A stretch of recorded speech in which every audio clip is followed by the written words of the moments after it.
All right. I am like blown away, excited, happy, like everything you can imagine, because I have Vanessa Diaz here from Loyola Marymount University, and she has just published this manufacturing celebrity book that is the book I have always been waiting for. Vanessa, welcome. Thank you so much for having me. I am just so excited to talk to you about your book, but also I am really curious to know how you got here, because you have a really interesting story. And I mean, you've got all of the kind of, the right degrees from like all these really amazing places like NYU and University of Michigan, but you're also a freelance reporter. But tell me, how did you get to Latinx media studies? Yeah, thanks. It's a long and winding road for sure. I started working in journalism so long ago. I'll tell you a funny story. My first foray into journalism was actually as an advice columnist for my middle school newspaper. And then when I went to high school, I started doing photography and like sort of pop culture coverage for my high school newspaper. But I also won a radio DJ contest my junior year in high school. So I was Vanessa the Puerto Rican Princess on the radio. And I also started reporting for the local newspaper in Riverside, which was the Riverside Press Enterprise. And so I was doing things like covering the Grammys because I was going for the radio station, but then the newspaper would ask me to cover it too. And so I started doing a lot of kind of pop culture coverage for real sort of media outlets, even outside of the school zone, really early on. And when I went to college, I initially went in as a journalism and political science major, ended up adding Latin American studies. But from the minute that I got to college, I was working full-time while I was in school at a radio station. And then by my senior year, as I talk about in the book, I was a paid intern at People magazine, which turned into a longer term sort of project-based, freelance stringer gig. And, in terms of how I got to, what you're calling Latinx media studies, I would say it was really organic, because it was something, as a Latina, I think I was always thinking about media from my own perspective. My father was a really serious activist here in California, and he migrated from Puerto Rico to New York. In New York, he was active in the Young Socialist Alliance there. And when he came out here to California, it's very interesting migratory history. He was very active here in a lot of different organizations and was a writer for The Militant, which was, the very, very well-known radical leftist paper. So I already came from a sort of history of reporting on issues that focused on race and representation and politics. And so even though People magazine seemed like a strange fit, and a lot of people were like, what? Vanessa's working for People magazine? She's like, an activist and a spoken word artist. At the time, I was doing rap and spoken word from high school into college. But I was always looking at, popular media and journalism from my own experiences and perspectives. And I remember when I saw this question that you had, one thing that popped in my head sort of vividly is I got a lot of scholarships for college that were specific to journalism, because I was active in different groups like the California Chicano News Media Association and different, NAHJ, these different organizations. And I'll never forget an interview I had where they said, it was for a scholarship with one of these orgs. And they said, do you identify first as a journalist or first as a Latina? And I said, well, of course, first as a Latina. That's who I am. And the journalism is something that I do. And so I feel like that question really shaped kind of how I came into everything, so that when I walked into People magazine, I was walking in as a Latina journalist with these particular histories and interests. So it wasn't an accident that when I set foot on my first red carpet, which I talk about in the introduction of the book, that when one of the celebrities I was interviewing said, you know, you work for People magazine, I call that white people magazine, that I had a visceral reaction, and it instantly shaped my experience there years before I had the idea of doing this book at all. So that's sort of the professional piece. And educationally, I certainly did not go into graduate school thinking that this was going to be my doctoral research. I had done undergrad research on Cuba. I did a documentary about the history of Cuban hip hop. I had planned to continue doing work in Cuba, but I was still freelancing for the magazine, and I really started to think about not just the transition I saw in the paparazzi demographic from mostly white men, and actually mostly white immigrant men from Western Europe, to mostly Latino men, including many immigrants. And that coupled with the existing sort of mindset I had around race and representation in the magazines themselves, the content and the production, I started to feel like, you know, this isn't different from the work I've done elsewhere. We think of it as differently because American popular culture isn't necessarily seen as an academic kind of material, but it's in the same vein. I'm looking at race and popular culture and the way these things shape identity, and the way these things are representative of larger sort of structural inequalities. And so I decided to take all of my experiences, all of my professional experiences, and put them into this research that has become this book. And what a book, seriously, Vanessa. I couldn't even dream up like such an extraordinary book as this. Thank you. You've kind of gotten to the why, the research, but actually maybe you can kind of drill down a little more, because you do focus in on the paparazzo, and women reporters, and sort of exploitation in those spaces. Yeah. So yeah, you actually, you know, you do kind of laser focus in on something and an area that really, like, I before your book had no idea about. Yeah, I don't think that most people do. I think that's why it felt so important to do this work, because that's why I thought I have to do this, because anybody I talked to about anything sort of related to this production process, everybody knew the magazines. Everyone knows Us Magazine, everyone knows People Magazine, everyone knows that paparazzi exist and that people don't like them, or celebrities don't like them, or they perform not liking them. People have the ideas of the red carpet. There's sort of like visceral sort of reactions people have to all of these different kind of little ideas about celebrity culture. But when it comes to actually the sort of nuts and bolts of what goes into it, people don't know.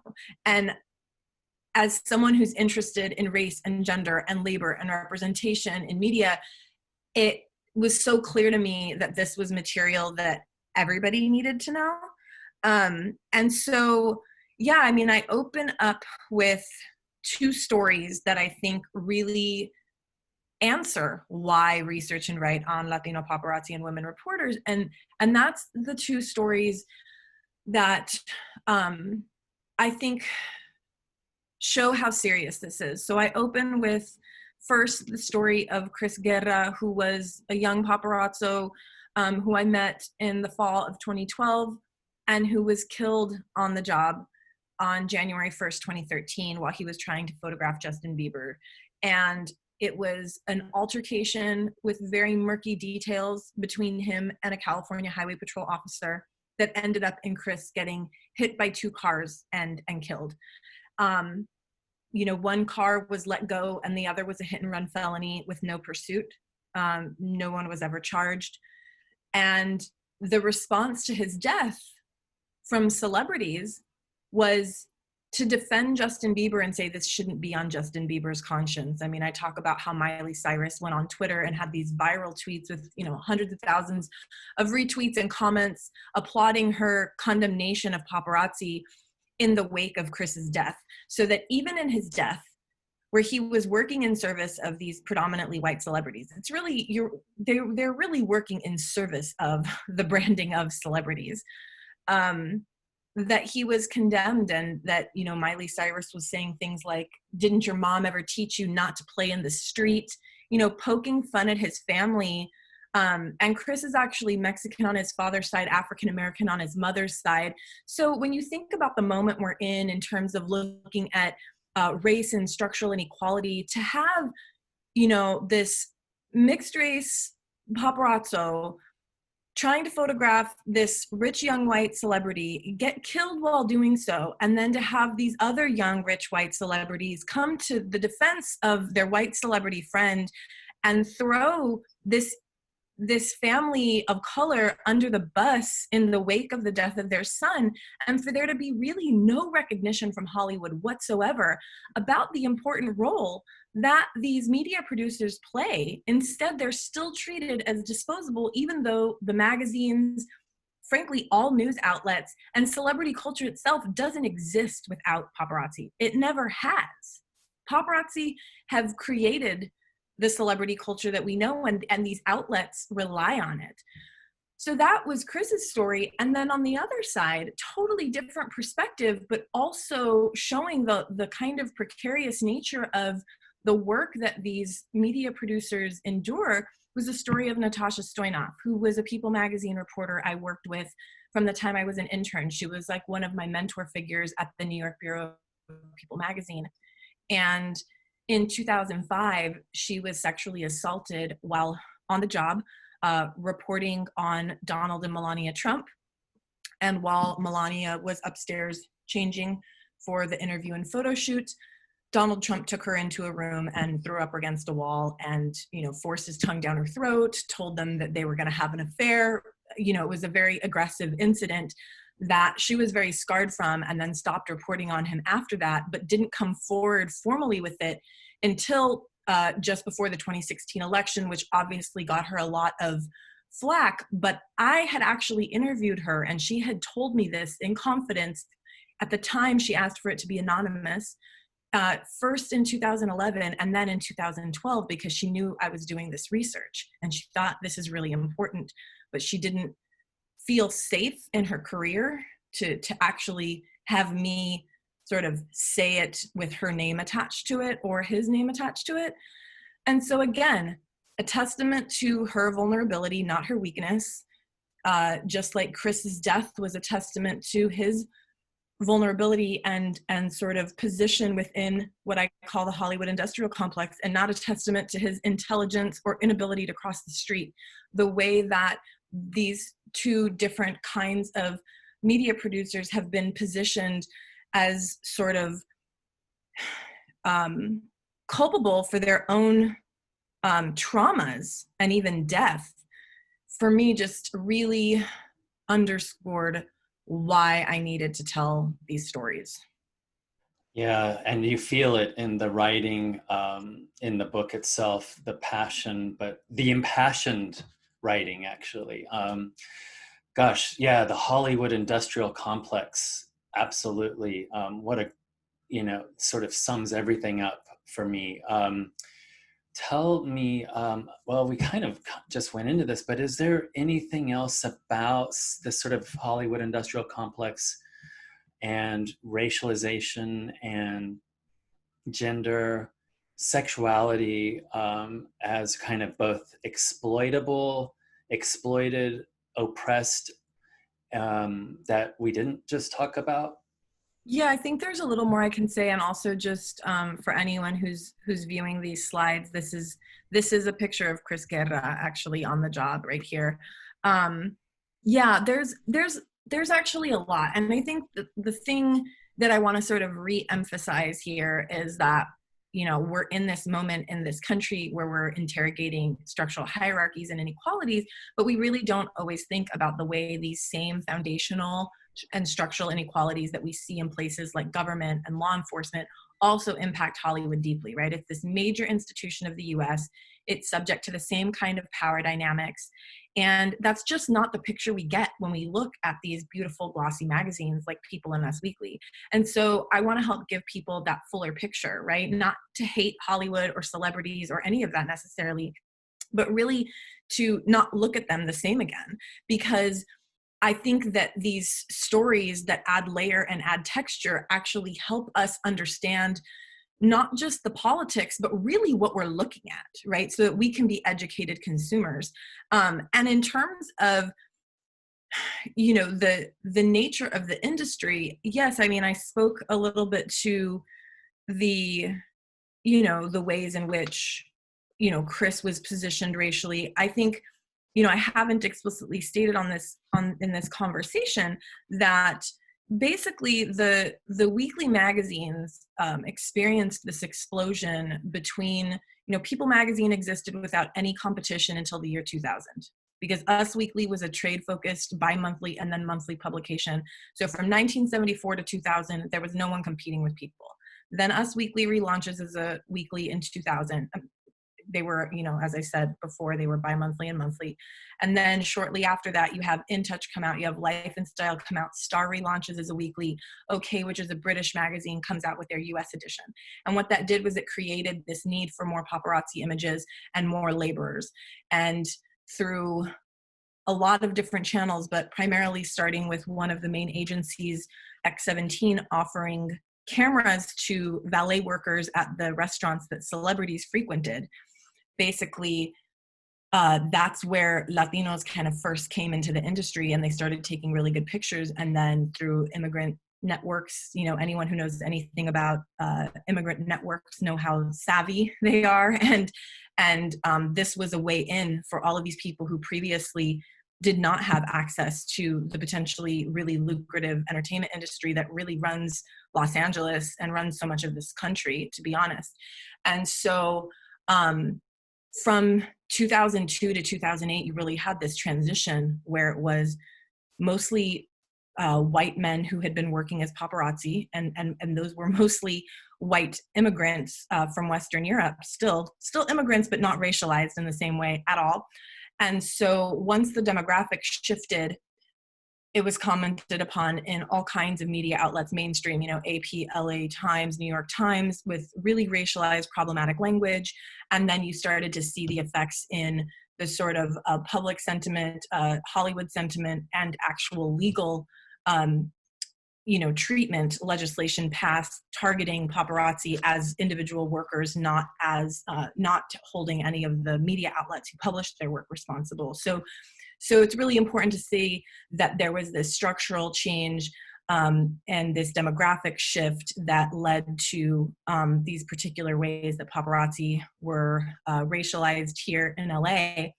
And on the reporting side, I mean, the reporting has always been predominantly women within, you know, if you think back to like the early Hollywood reporters, Luella Parsons and Hedda Hopper, these are, you know, these sort of foundational reporters. It's always been sort of women driven. But the level of exploitation of the women reporters and the need for them to sort of be young and particular sort of types. I mean, I many stories of women who were sent to interview certain men who were celebrities because the outlets thought that that was this guy's type. So they're putting women out there very specifically to be exploited. And so this is just, again, on the production side, but if you look to the celebrities themselves, you see that paparazzi are predominantly shooting white women because Hollywood, I mean, we have Oscars so white because we know most celebrities are white. And so when you have an industry where mostly men of color are photographing mostly white women, it just contributes to this really old Hollywood narrative of white women's victimhood, which we know from the earliest days of films like Birth of a Nation, right? Or the Greaser films, or the films around Yellow Peril, all of these films that put men of color in positions where they were supposedly after these white women. And so it's like you see the recreation of these Hollywood narratives at all of these different levels. Seriously, just blew my mind. Also, kind of taking us into deep history, but also this broad sort of understanding of how the industry is racialized and gendered. Vanessa, thank you. Yeah. So as we kind of move to the next sort of question, what something that is always interesting to me is we have a project we've been working on, or we have an idea of it, and it turns into something else, or there's a challenge that comes along, or a surprise. Did you have any of these with manufacturing celebrities? Yeah, I feel like I have had some, but I don't know if it's kind of what you're looking for, but I will tell you some surprises. One thing that I've thought about, it's kind of like, as now that the book's done, I can kind of reflect back on the early stages of the research and think about sort of how it came to be. And one of the things I remember was the first year that I really knew, like, oh, this is the research I'm gonna do. And I was really sort of focused on getting closer contacts with paparazzi, because I already had plenty of contacts with reporters, but I had only interacted sort of informally with paparazzi. And I remember I was reporting for an event, a red carpet event, and I came out from that event and saw paparazzi outside. And there was a group of some young guys, and this was, keep in mind, this was, over a decade ago. So I was in my, early to mid 20s. So I feel like I'm young, these guys are young, I'm going to go approach them. They were speaking Spanish. I went up to one of them and I just sort of introduced myself, and I was like, who are you waiting for or looking for? Because I figured maybe I could tell them who was going to be coming out of the event, since I had been in. And the reaction from this young paparazzo was fear. Like, he was concerned that I was upset with him or that I had a problem with him. And I never really took the time to think about that interaction. And it really, what it does is it frames the different levels of hierarchy. So even though I talk about how women reporters are put into these positions that are problematic and the ways that they're exploited, that I walked off the red carpet and I was seen as a potential sort of threat, or had some kind of power. He felt like I had some kind of power over him. He didn't want to talk to me. He was very concerned.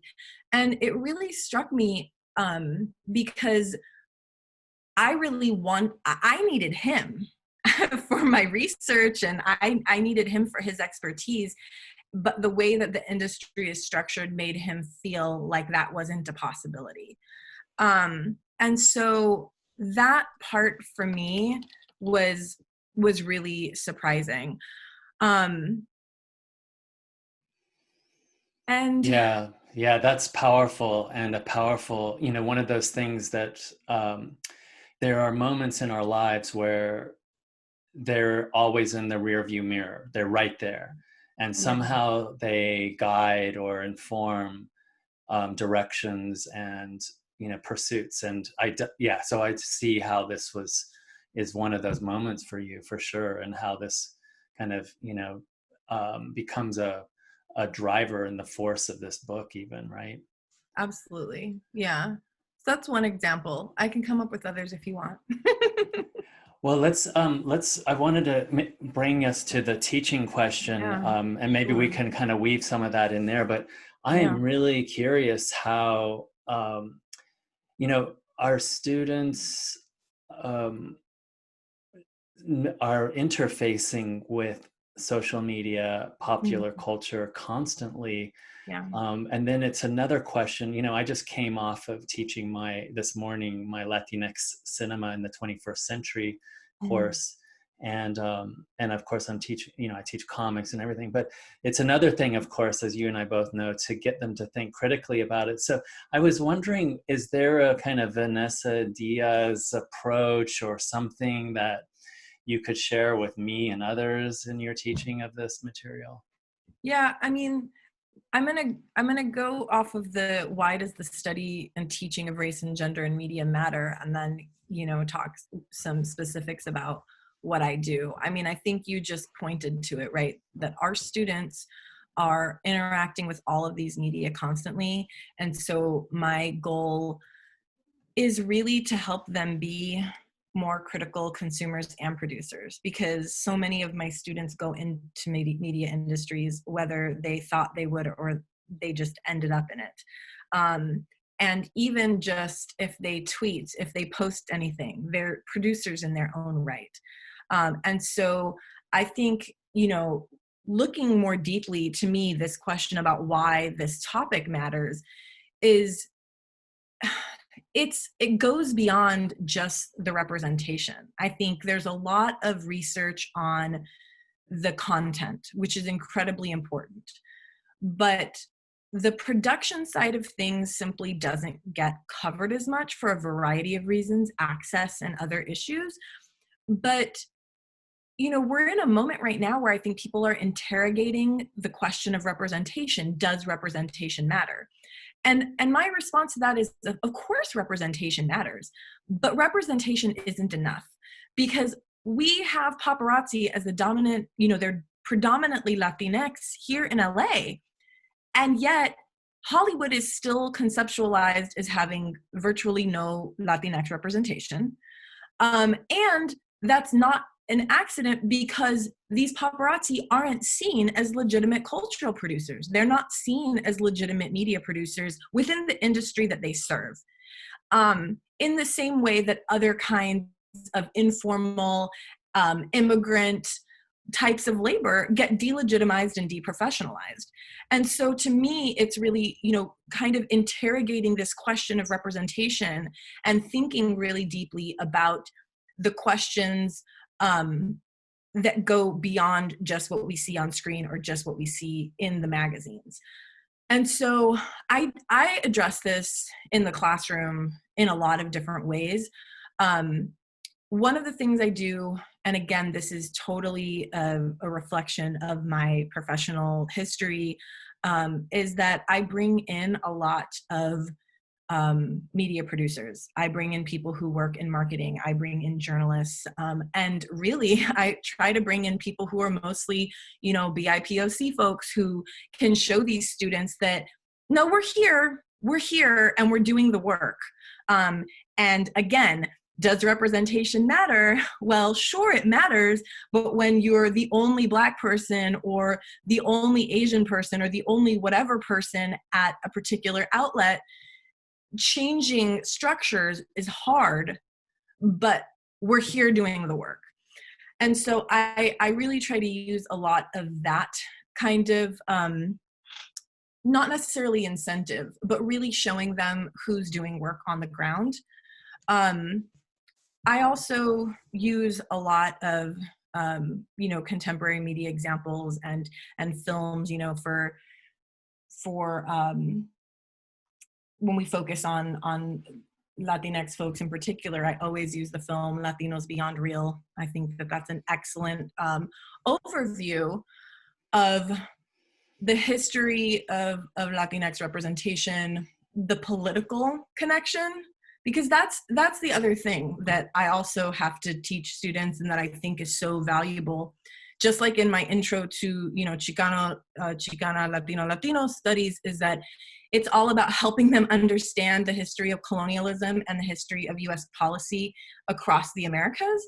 And it's the same with media, right? Because Hollywood, again, I use this term Hollywood industrial complex for a variety of reasons. Part is that it produces celebrity to continue producing itself in that sort of industrial complex nature, but also it underscores this historical and contemporary relationship to the state that Hollywood has always had.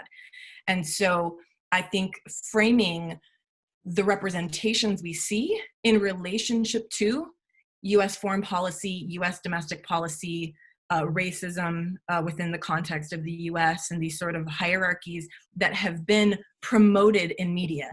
The stereotypes we know about, the stereotypes that create the kind of social inequalities we see, they've been promoted from day one through Hollywood.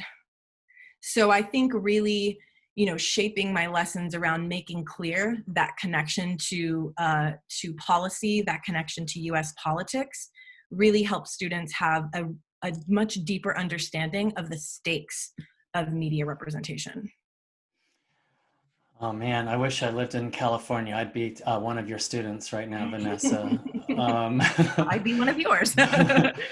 So you and I both know, and I keep having to adjust this percentage here. A slide about 6 months ago had 18%. Now we're in, keep pushing those numbers up, but we are the majority historically underrepresented, and yet we still are barely a blip on this representational radar for all of the kind of reasons that you've just outlined. When we're still fixed as these types, right? And that Tecate billboard, finally a cold Latina, oh my God, right? But it sort of sums up all of the things out there that, so yeah, what do we do with this? Yeah, such an important question that I think, again, brings us back to what I was just talking about with the relationship between Hollywood and the state. Because if you think about the kind of the growing Latinx population, the fears around it, right? What Leo Chavez would call the Latino threat.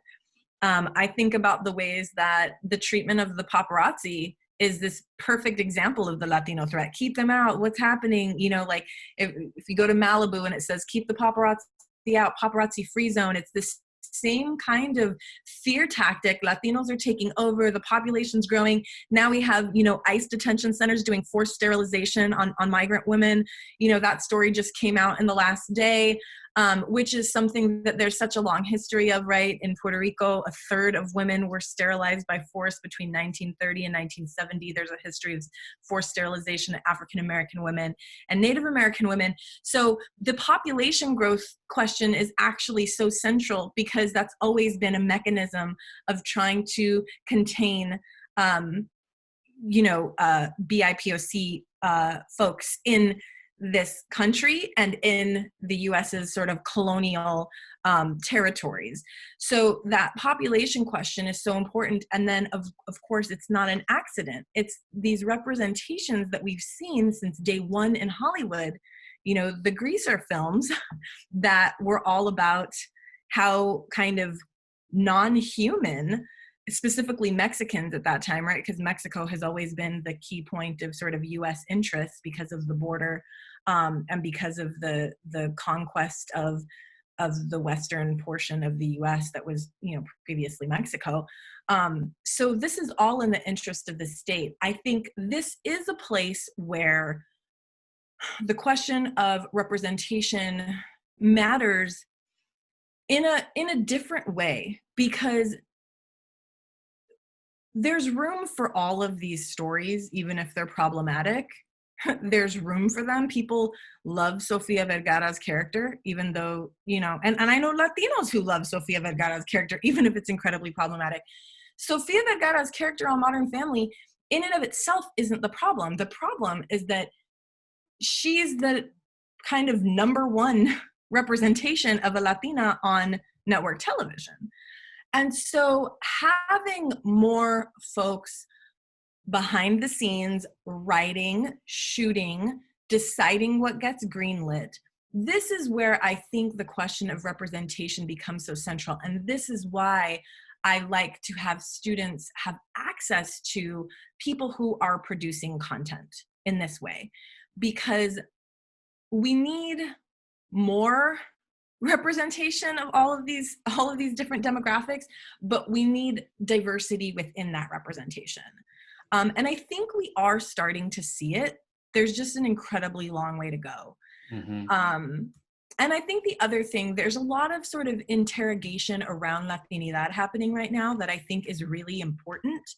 I don't know if you've followed over the last several months, the hashtag Latinidad or cancel Latinidad or Latinidad is canceled has been trending at various moments, largely from folks who are Latinx, who identify also as Black or Afrolatinx, because, for example, the Hispanic Caucus came out and said, you know, that there hadn't been any nominees in an acting category who were Latinx in the last few years, when in fact there were some groundbreaking nominees and awards given to Afro-Latinos who then are not included when the Hispanic Caucus says that. And so I think that kind of issue and interrogation of the representation, and also of the very kind of stereotypes that these representations have led us to understand about our own communities. Who's Latinx? Mm-hmm. Who has claims to Latinidad? That also has to be reckoned with, I think. So yeah, I think the Black Lives Matter movement has really pushed that into the foreground. Absolutely. For many of us. Yeah, absolutely. Gosh, and maybe this is even an area where we could bring this up, but yeah, the Super Bowl halftime, and I followed the Twitter sort of feeds on this, and they were so bizarre. But what was, how did you respond, if you don't mind me asking, to Shakira and J-Lo? Yeah, this is a great question. The 2020 Super Bowl show was intense for so many reasons. I was teaching my race and media class and my intro to Chicano and Latino studies at the time. And so we watched portions of it together to talk about it, because the layers are so intense. First of all, the last few years have been one of particular anti-Latinx, anti-immigrant sentiment across the board, right? And we've seen these cycles before. We saw it, in the 80s and 90s with, Gloria Estefan and this so-called Latin boom, alongside these incredibly harsh, immigration persecutions and anti-immigrant sentiment that always inevitably settles on the US-Mexico border, and therefore Mexicans and therefore Latinos, right? So we have a precedent for this, but it's so fascinating that in this time, this sort of, it really is like unprecedented levels of anti-immigrant and specifically anti-Latinx sentiment, that this is the Super Bowl show. So on the one hand, it's this incredibly strong statement. On the other hand, this is the thing that puzzles me and puzzles my students, to say, how can we have, Spanish on during the Super Bowl? How do we have Latinx celebrities, as the gel holding together what's known as the biggest show for the US, at the same time that, people are having, bystanders say, I'm going to call ICE on you just for speaking Spanish at a restaurant. How do we reconcile these things? And so I think the texture of the Super Bowl performance, as a Puerto Rican, I had such a mixed reaction. On the one hand, J-Lo holding the Puerto Rican flag is like, oh my God, right? So Puerto Ricans went crazy. On the other hand, the US flag was on the other side, and she went right into Born in the USA. And if you think about Puerto Rico's colonial relationship to the US, this, 2020, that was, I guess it's 2019's show. We're coming just out of, a year and change since Hurricane Maria, right? Puerto Rico has been suffering. Puerto Rico has not been treated as other parts of the US were treated in the wake of a hurricane. So on the one hand, this was a moment of rah, we have some representation. And on the other hand, it was this representation is incredibly problematic, because it's trying to argue the very things that we shouldn't be having to argue. Born in the USA, we're also American. that's the whole thing, is that it was basically like an argument for that. And that's to say nothing of the fact that there was, you know, no Afrolatinx representation. So I think that a lot of people enjoyed the show. And I think that I understand the pride it gave some students, the pride it gave some people. But I would say it gave me more pause than kind of any other sense of pride. Mm-hmm. Yeah. Oh, thank you. Thank you for sharing that with me. Kind of giving me a compass direction for my own response and my own emotions and thoughts about it. I think we've done a little bit of this already, but maybe if you don't mind sharing a little bit about like what are you working on now, Vanessa? Yeah. Well, I am I had hoped to be sort of finishing the documentary I've started about the Latino paparazzi, but the pandemic has sort of gotten in the ways of my production plans because I still have quite a bit of shooting and interviews to do. But I have been working collaboratively with some of the paparazzi on a documentary that really centers the story of Chris, but told from the perspective of Galo, who is the main paparazzi who I worked with on the film. And so we've done quite a bit of shooting, but we still have a lot of work to do. I've been working closely with Chris's family on this as well.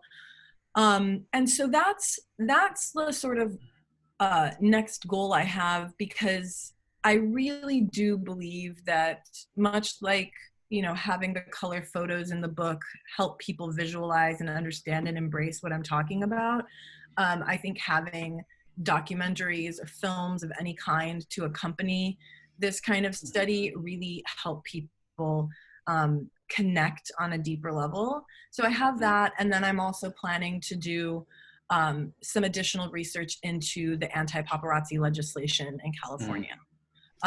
So those are my primary things. Yeah, really exciting. And I completely agree with you about the documentary, the visual as something to add to and increase engagement, but also kind of intensify what we're doing in print form. I think it's so important. I love your promo trailer as well for the book. It's really exceptional.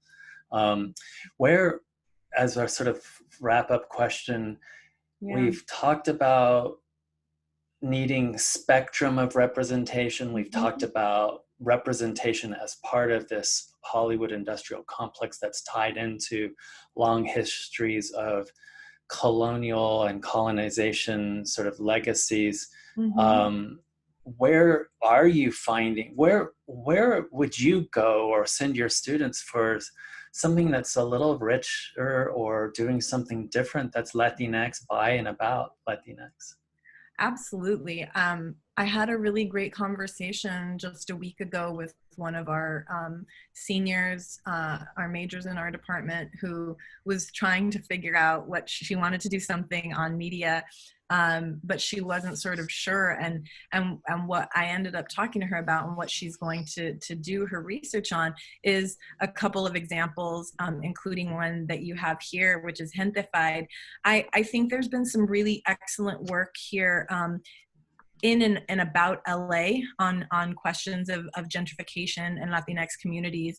And so I think actually shows like Gentified and Vida, that both look at gentrification in different areas of LA that, you know, were kind of center points of Latinx communities here. And we've been seeing this over the course of the last several years, like many cities, but LA's experiencing particular waves of gentrification across, you know, Echo Park over the last several years, Highland Park,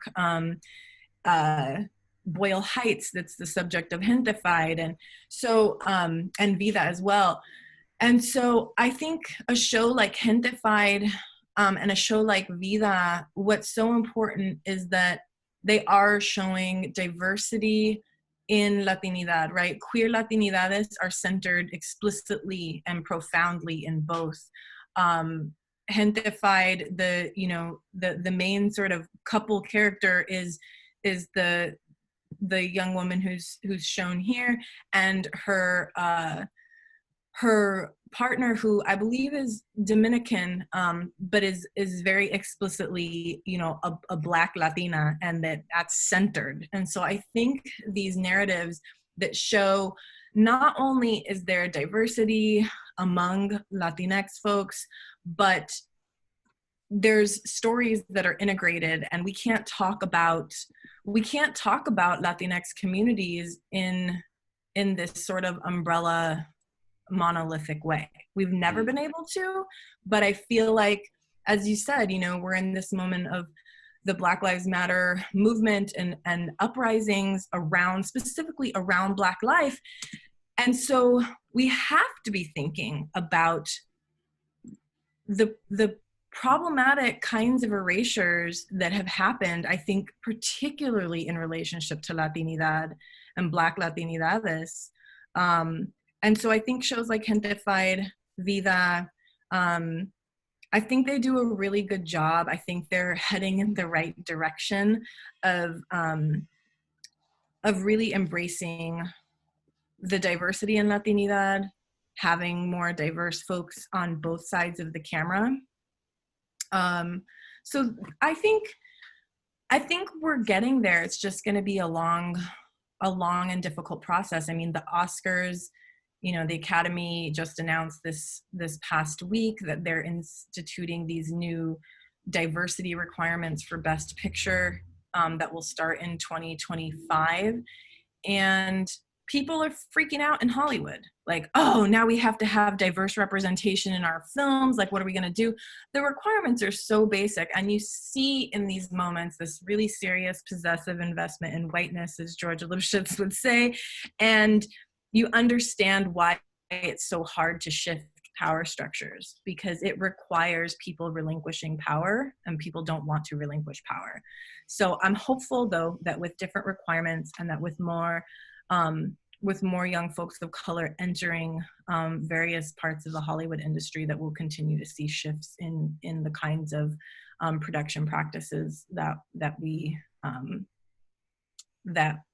we're sort of so used to seeing have the same kind of content. I think we're going to continue to see more diverse representation. Gosh, well, on that hopeful, optimistic note, and I also share that hopeful optimism, thank you, Vanessa Diaz, for taking us on your journey and really driving home not just why representation matters, Latinx representation, but also kind of digging in, helping us dig in and understand the systemic structures that support the kinds of misrepresentations that continue to, swipe by our screen. So thank you, Vanessa. Yeah, thank you so much for having me.